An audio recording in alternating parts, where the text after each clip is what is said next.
Hey everyone. Ready for a deep dive into a story that'll really make you think? I think this one's going to be pretty powerful. It is. It's about a teenager, Chike. He went through some incredibly dark times, bullying, addiction, even homelessness, but ultimately found a way out, even found a purpose in helping others. It's amazing what he went through and how he came out the other side. Exactly. And to really understand his journey, we're going to look at a bunch of different sources, like Chike's own personal accounts, success stories from other teens who've faced similar challenges, and even get some insights from experts in the field. So, to kick things off, let's just jump right into Chike's story. It starts with him facing some pretty relentless bullying in middle school. Oh yeah, the sources really paint a picture of how bad it was. Constant taunting, isolation, the whole works. It's no wonder he started looking for an escape. And that escape, unfortunately, led him down a pretty dangerous path: substance abuse. It's almost like he was trying to numb the pain, but it just dug him deeper into a hole. And that's where things get really complicated, because the bullying itself might have actually changed his brain chemistry, making him even more vulnerable to things like anxiety, depression, and yes, addiction. Wait, so you're saying bullying can actually rewire your brain? It can. Think of it this way. Our brains rely on a delicate balance of chemicals, especially those that control our mood and how we deal with stress. When someone's constantly bullied, it disrupts that balance. Those chemical messengers get all messed up, making it harder to feel good or cope with difficult situations. Wow, that's pretty intense. And for someone like Chike, who was already naturally introverted, it's like the bullying just amplified those feelings of isolation, pushing him further away from healthy ways of coping. Exactly. And it's not like he had a strong support system at home either. Yeah, the sources mention that his home life was pretty turbulent. His parents were overwhelmed with their own problems and ended up kicking him out. Can you imagine that? Being homeless at that age, struggling with addiction, and feeling completely alone. It's a recipe for disaster. It is. And sadly, it's a reality for so many young people. It's no wonder Chike ended up turning to a gang. They offered him that sense of belonging and protection that he was so desperately craving. It's a classic case of gangs preying on vulnerable youth. They offer this twisted sense of family, but it comes at a steep price. Right, they pull these kids deeper into a world of crime and violence, making it even harder to escape.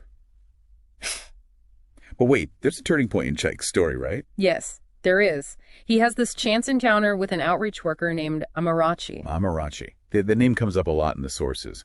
What was it about her that made such a difference? It seems like she had this incredible ability to see past the tough exterior that Chike had built up. So she saw the real Chike, the one who was hurting and lost. Exactly. And she offered him a way out. She didn't judge him. She just listened and connected him with the resources he needed. It's like she was a light in the darkness for him.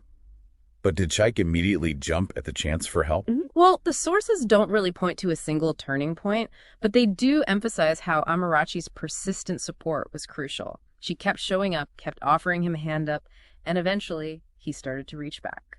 That's so powerful. It shows how important it is to never give up on someone, even when they seem lost. So what happens next? Where does Chike's journey take him? Well, Amarachi helped him get into rehab, which becomes a big part of his recovery. Rehab. I can only imagine how challenging that must have been. Absolutely. The sources describe it as a long and difficult process, but it's about so much more than just kicking the addiction. So it's not just about detoxing. What else was involved? Think about it. Chike had to deal with the trauma from the bullying, the homelessness, and even undo the unhealthy mindset that came with being in a gang. It's like rewiring his brain, retraining those chemical messengers we talked about earlier. That makes sense. It's like rebuilding himself from the ground up. It is, and that's where something called trauma-informed care comes in. It's a type of therapy that doesn't just focus on the surface problem, in this case, the addiction, but also delves into the root causes, like the trauma from the bullying. It helps him process those experiences in a safe and supportive environment. So it's about healing those deep-seated wounds that led him down that path in the first place. That's amazing. And the best part, Chike's story has a happy ending, right? It does. He ends up reuniting with his family, goes back to school, and even finds a purpose in helping other teens at a local shelter. Wow. Talk about turning your life around. He goes from hitting rock bottom to becoming a beacon of hope for others. It's inspiring, but also makes you realize that Chike's story, while unique, is not entirely uncommon. There are so many other teens out there facing similar challenges. You're absolutely right. And that's why it's so important to look at other success stories, to see the different paths to recovery and the various support systems that can make a difference. For example, we have Gabi's story, who survived multiple overdoses at such a young age. That's heartbreaking, but also a wake-up call. It makes you realize that this issue can touch anyone, regardless of age or background. What's so striking about Gabi's story? Well, for me, it highlights the urgent need for more open conversations about addiction, especially with young people. We tend to shy away from these topics, but the reality is it's happening. And pretending it doesn't exist only makes it harder to address. Sweeping it under the rug doesn't help anyone. We need to encourage young people to seek help without feeling ashamed or scared. Absolutely. And then we have Michael Wagoner's story. He went from multiple overdoses and legal issues to rebuilding his life and focusing on being a present father to his son. Wow, that's powerful. It shows that it's never too late to turn things around, that second chances are possible. Exactly. It's all about having the right support system in place. And Michael's story really emphasizes the importance of family support, how forgiveness and rebuilding those relationships can be a driving force for positive change. It's a reminder that healing and growth can happen not just for the individual, but for the entire family. And then there's Sarah, who found stability through a residential treatment center. Right. Sarah's story highlights how effective those structured environments can be. It's like hitting pause on the chaos of life and giving someone the space and time to really focus on their recovery. They can learn coping mechanisms, address their issues head on, and build a healthier foundation for themselves. It's like having that dedicated space to work on yourself without the distractions and triggers of everyday life. It makes you realize how vital it is for communities to invest in these types of resources. It does. And speaking of communities, that brings us to the incredible work being done by outreach programs all over the country. These programs and the dedicated individuals who run them are often the lifeline for at-risk youth, connecting them with the resources they need to turn their lives around. And I think it's worth pausing here for a moment to encourage you, our listeners, to explore the resources available in your own communities. You might be surprised by the number of organizations dedicated to supporting young people. That's a great point. You never know. You might even be inspired to get involved yourself. You could be someone's Amarachi. Yeah. That person who makes a world of difference in a young person's life. But for now, let's shift gears a bit and talk about what parents can do when they see their own teenager struggling. It's a topic that can feel overwhelming, even scary. It can. But the sources offer some really helpful advice and strategies, starting with the importance of setting clear boundaries. Boundaries. That seems to be a recurring theme. But how do you actually set those boundaries effectively with teenagers? It can't be easy. It's not always easy, but it's about finding that balance between giving your teen the structure they need without making them feel suffocated. Instead of laying down the law, try having those open conversations with your teen about the boundaries you're setting. Explain the reasoning behind them, discuss the potential consequences, and most importantly, make them feel heard. So it's about involving them in the process rather than just dictating rules. That makes sense. But what about when things escalate and you feel like you're hitting a wall? What do you do when those conversations aren't enough? Well, the sources warn against ultimatums. Those tend to backfire and create more conflict. So what's the alternative? How do you handle those really tough situations? Instead of resorting to threats, focus on open communication and active listening. It's about helping your team understand that their choices have consequences, not just for themselves, but for others as well. And you'd be surprised how effective logic and reasoning can be when delivered with empathy. So it's about guiding them towards responsible decision-making, not forcing it on them. That sounds great in theory, but I can imagine how challenging it can be to stay calm and understanding when a teenager is pushing your buttons. You're absolutely right. It's not always easy, but it's crucial to remember that your teenager's behavior is often a reflection of what's going on inside them, not a personal attack on you. So it's about separating the behavior from the person. That's a helpful reminder. But what if, despite our best efforts, the situation just keeps spiraling out of control? When do you know it's time to seek professional help? That's a really important question. And the answer is it's never a sign of weakness to seek help. In fact, it's a sign of strength. It shows that you're committed to your teen's well-being and willing to do whatever it takes to support them. So if you're feeling overwhelmed or unsure, don't hesitate to reach out to a professional. There are so many resources available, from therapists and counselors to support groups and community programs. Exactly. You don't have to go through this alone. There's a whole team of people who can help. It's like assembling a support system, not just for your teenager, but for your whole family. And sometimes that's exactly what it takes to navigate these challenging times. It really is. And, professional help is great, but there are other avenues too. Don't underestimate the power of just connecting with other people who've been through something similar. Oh, the support groups, yeah. Those can be lifesavers, can't they? Absolutely. Those support groups, they're like, they offer this sense of community, you realize, hey, I'm not alone in this. You can share experiences, get advice, and just find some comfort in knowing that other people truly understand what you're going through. Yeah, it's that feeling of, okay, someone else gets it. But we've talked a lot about supporting teens. Yeah. But what about the parents themselves? Taking care of themselves, because it's got to be draining dealing with all this. Oh, absolutely. It's so important that parents prioritize their own well-being during these times.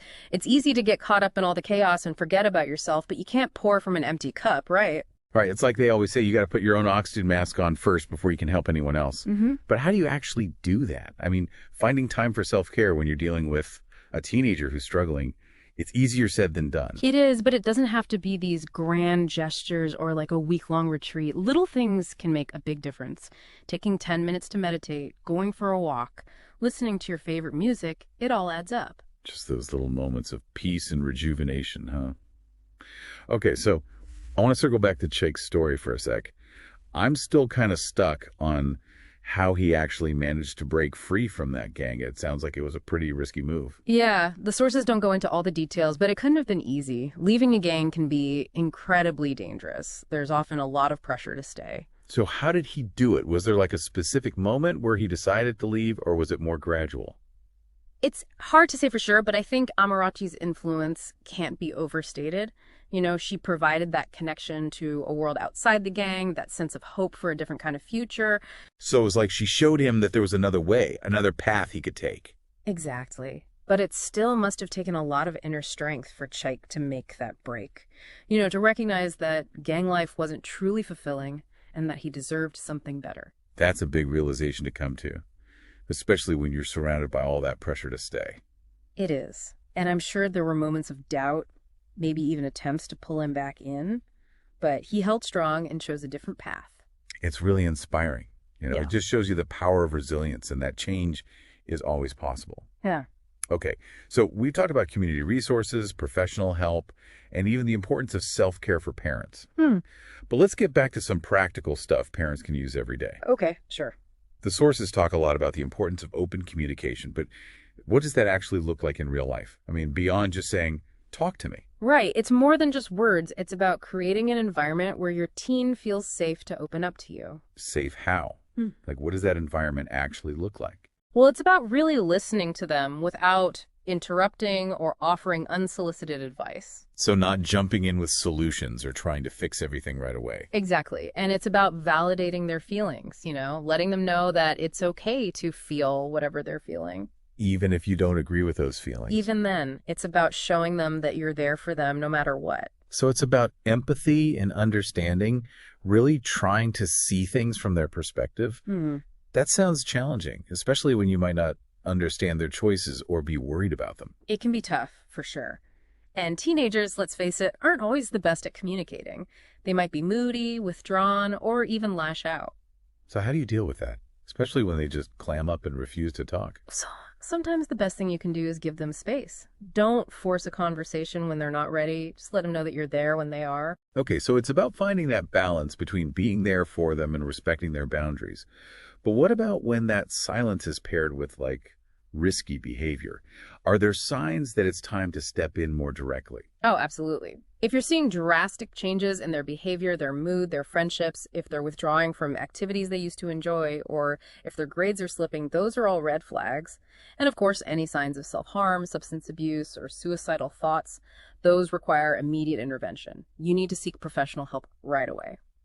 So it's about trusting your gut. If something feels off, don't hesitate to reach out for help. But even when things aren't that serious, setting boundaries can still be a struggle, right? It's easy to fall into that trap of power struggles and ultimatums. It is. And those rarely work. They just tend to create more conflict. Instead, focus on setting clear expectations and consequences beforehand so your teen knows what to expect. And once those boundaries are set, stick to them. No empty threats or changing the rules mid-game. Right. Consistency is key. Okay, consistency, got it. But what about when a teenager tests those boundaries? They push back, they might even break the rules. How do you handle those moments without resorting to punishment? That's where the concept of natural consequences comes in. Instead of lecturing or punishing, let your teen experience the natural outcome of their choices, within safe boundaries, of course. So, if they miss a deadline because they were procrastinating, let them face the consequences of that instead of rescuing them. Exactly. It's about teaching them responsibility and helping them understand that their actions have real-world consequences. It's a tough love approach, but I can see how it would be effective. But how do you know when it's typical teenage rebellion versus something more serious? When do you know it's time to seek professional help? That's a tough question, and there's no easy answer. But some red flags to look out for are sudden or extreme changes in behavior. Things like increased aggression, withdrawing from family and friends, or a drop in grades, those are things to pay attention to. And again, any signs of substance abuse, self-harm, or suicidal thoughts, those are all serious warning signs that need to be addressed by a professional right away. So it's always better to err on the side of caution and consult with an expert if you're concerned. Absolutely. It's better to be safe than sorry, right? Parenting's a journey. It is. And sometimes we need a little guidance along the way. It really does. And when it comes to that journey, you don't have to go it alone. It's okay to ask for help. In fact, reaching out for support is a sign of strength, not weakness, especially when you're dealing with something as challenging as a teenager who's struggling. So true. And, speaking of support, let's talk about the role of those community outreach programs. They're doing some amazing work out there. They really are. There are so many different programs and initiatives making a real difference for at-risk youth. One that stood out to me from the sources was the Youth Empowerment Project. They offer this whole range of services, from after-school programs and mentoring to job training and counseling. Yeah, that was pretty impressive. It's like they're giving these young people the tools and the support they need to build a brighter future. Exactly. And then you've got programs like the Street Outreach Program. They're sending trained professionals right into those high-risk areas, where the needs are greatest. They're connecting with kids who are homeless, involved in gangs, dealing with addiction. It's going right to the source. Those street outreach workers are often the first point of contact, offering that lifeline to kids who might feel completely lost and alone. They are. And, a lot of these programs rely heavily on volunteers and donations to keep running. That's a good point. It's a reminder that we can all play a part in supporting these organizations, whether it's volunteering our time, donating money, or even just spreading the word about the work they do. Every little bit helps. We can all be part of that support network that's so crucial for these young people. So true. And, it all comes back to Chike's story, doesn't it? His journey is a powerful reminder that even the most difficult experiences can be transformed into something positive. Absolutely. It's like that saying, turn your wounds into wisdom. Chike went through so much darkness, but he's using that experience to help others who are facing similar challenges. He's turned his pain into purpose. He has. And that brings us back to the heart of Chike's story. Even in the darkest of times, hope and redemption are possible. It's a message we all need to hear.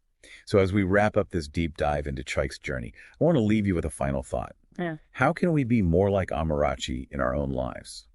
How can we be that source of light and support for those around us? It's a great question to think about. It might start with something small, like a simple act of kindness, or just listening to someone who needs to be heard. Maybe it's volunteering at a local youth program, mentoring a young person, or just having those tough conversations with the teens in our own lives. Whatever it is, let's remember that every young person deserves the chance to shine, and we can all play a part in making that happen.